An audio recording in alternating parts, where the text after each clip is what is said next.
On a calm Sunday morning, I dropped in on Steve, and I told him that I was doing this show, and Rooftops will be part of the theme. And I said that I like this building, and I would like to go to the top of the roof to look down into this neighborhood from the roof of this particular building. As soon as I got to the top of the roof, I looked down in the back, and I saw these meandering little footpaths and this beautiful garden setting in a quiet area of this Lower East Side. I was told that during the summer and spring, let's say, that the backyard gets used for poetry readings and for gatherings where people have their stories to tell. And with that in mind, I call this picture Poetic Ramblings, because you have this rambling and you have people who walk through it, and it's known for its poetry gatherings and occasions for reading their own literature.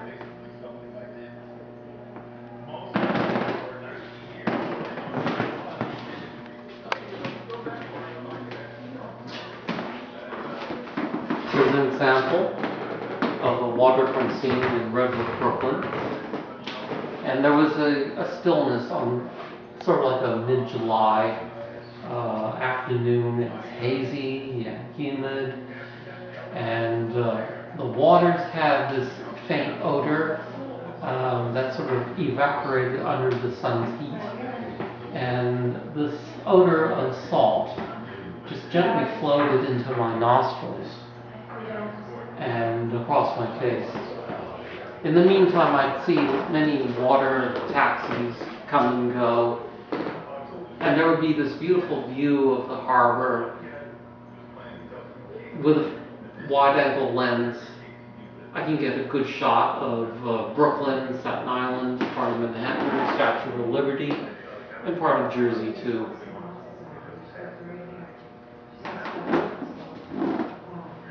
These two pictures here, which are the straight black and whites of this ensemble of photographs, they were taken on Christmas Eve in Herald Square. And at that time I was working in an office at night, and I just decided to step into a dark conference room and focus on the street down below.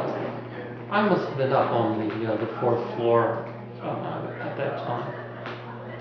But the scene seemed like a shimmering moment where you have trees that come alive. They're all decked out in electric lights. And to me, they just reminded me so much of chorus dancers on Broadway. And they're all dancing right there in the middle of Herald Square. To me, it was a magic moment. Another time of year, another location. Summer storm would be brewing. So I got on the top of my own rooftop, my own apartment building, which was only like a 4-story walk-in. And I looked across all the other rooftops in my neighborhood, all the way across the Hudson and straight into Manhattan. And before me was this overhanging blanket of cloud cover, and it was about to break. There was a faint odor of ozone in the air, and I knew that something was about to burst. They're basically black and white pictures, but I toned them this rather unearthly, almost supernatural type of purple that gave me this ominous feel for the moment.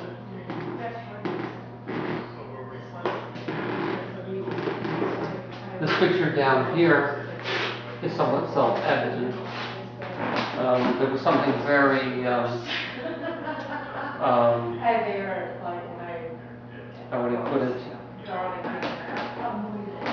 It reminded me of a scene, maybe in Cuba or Havana or something like that, where they have large political posters. And there are some characters in this particular poster that looked like propaganda, even though it wasn't intended to be propaganda. It had that look about it. But I noticed that there was a family getting off the ferry and walking very quickly home. And I noticed the expressions on their faces that they were very intent upon getting home, and they were just rushing along. So in that moment, I had to shoot very quickly before they got out of the field of view of my lens. So I thought that was a very interesting moment.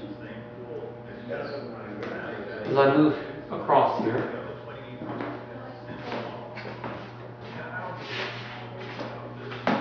I caught a few billboards and murals on rooftops around the Chelsea area of Manhattan. And here there's this very interesting thing going on. Not much else is happening, but it's a backdrop. You see water tanks and other rooftops, but there's this party taking place in a mural that's all bright blue and white. It felt like even though the area was calm, there was nothing going on there, this work of art created sort of a cacophony, if I may put it that way. So I took that picture. And then to the far end here, it's another scene from Red Hook, Brooklyn, an area where there's waterfront structures that date back to the mid 1800s. And this one was this derelict sugar conveyor belt that has been left there to rust for decades, if not much longer. But again, I treated that as a sepia tone because it had the feel of history behind it and the sense of the nostalgia for things past. Down here,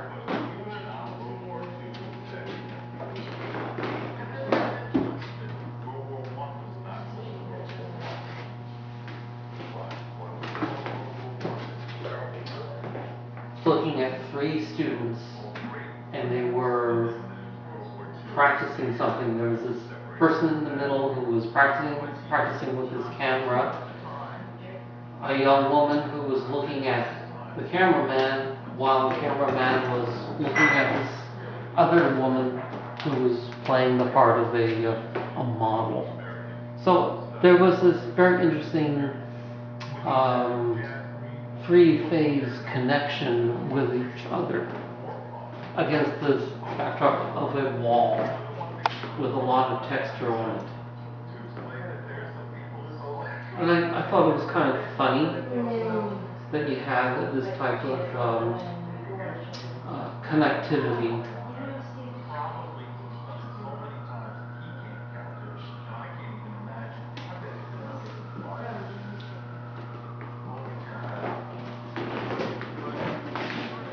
The last picture in this room is another picture of Steve Cannon's rooftop. And it had a sense of depth, a different level of being, of existing, and cut off from the usual tempo and rhythm of life down on the street. And the skylight to me represented freedom. Anything underneath that skylight would be looking up and wondering, what it would be like to be able to just fly away. In this picture, there's also the background with more brick texture, and also what looks like is the evidence of another building superimposed over that with these areas that look like windows, and they're all bricked up now. But you can see the layer of old brick and new brick. So there's, again, that sense of history, a sense of something that was there, that left an impression there, and is its own evidence of being at one point or another. One of the things that I try to do with my photography is to give people a sense of history, a sense of calmness, and mystery. Because in almost all of my pictures there are no people, but there is always the hint of human presence there. It never goes away. You know that humans are there. They may not be visible to you, but they leave their presence there. So in a sense, these are very human works to me. Very human. Objects also have their own human character. And I discovered that when I was looking at a set of chimneys up on Steve's roof. So I noticed all the way up here on the top, 3 chimneys. And 2 of the chimneys decide to huddle close to each other. It's as though they are another human form taking place. Even though they're chimneys, they're doing something that's very human. And I thought that was interesting enough to want to take a photo of that. That's why I did it.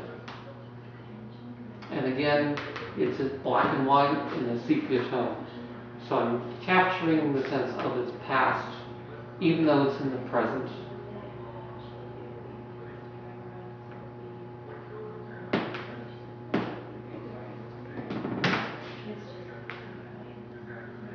And then here, there are 4 pieces that they're all sepia tones. Again, it's the sense of nostalgia, sense of history, that blending of past and present, all in one dimension.